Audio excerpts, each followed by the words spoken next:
네, 저희 뉴스룸은 고 김용균 씨의 일주기를 앞두고 노동 현장의 문제점을 집중 보도하고 있습니다.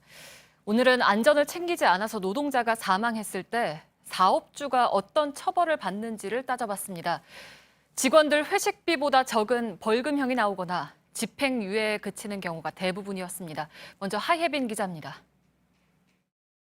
고장이 나가지고 그거를 이제 그 잭저기 밑으로 애가 들어갔다가 나오는 순간 이게 기계가 오작동을 이렇게 내려오면서 이제 애를 눌러버린 그런 사고거든요. 사고는 순식간이었지만 원인은 수년간 누적된 것이었습니다. 안전검증이 안 된 기계를 돌아가고 있다는 것을 노동부도 알고 있었고 산업안전보건공단도 다 알고 있었어요. 사업장은 다른데 사고 원인은 닮은 꼴입니다. 일에 쫓기니까 아무래도 전 공정 자체가 다 일에 지금 쫓기는 상태였어요. 바람 불면 원래 크레인이 원래 움직이면 안 되거든요, 원래 이게. 근데 그때 크레인이 그때 움직였고.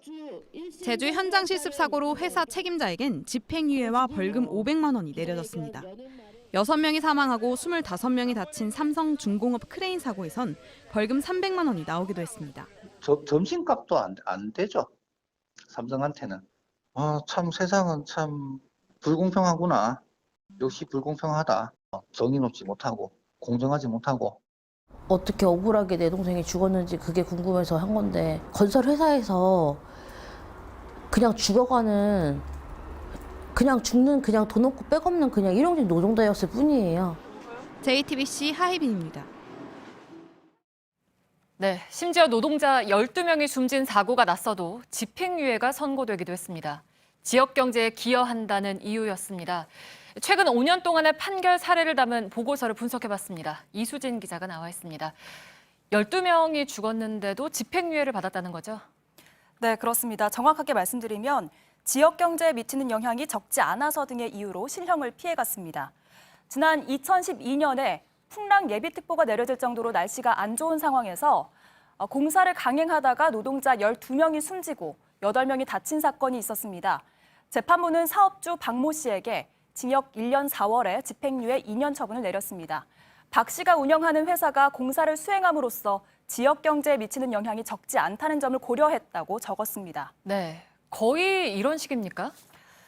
물론 모든 판결문이 이렇게 직접적으로 책임자들의 입장을 담고 있는 건 아닙니다. 그렇지만 실형 비율 통계를 보면 전반적으로 피해를 입은 노동자보다는 책임자를 우선 고려한다는 느낌을 지울 수가 없습니다.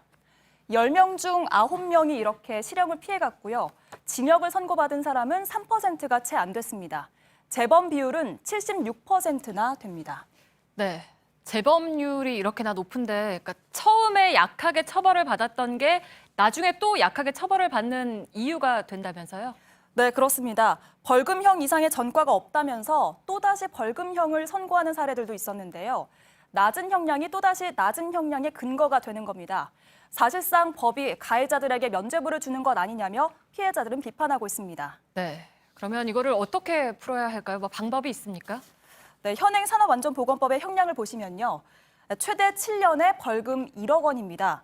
그런데 앞서 말씀드렸듯이 이런 형량은 거의 없다고, 적용받는 사람이 거의 없다고 봐야 합니다.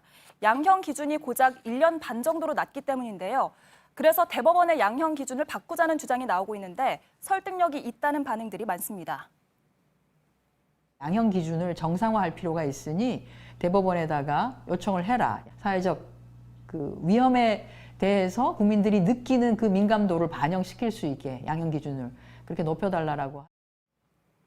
네, 잘 들었습니다. 이수진 기자였습니다.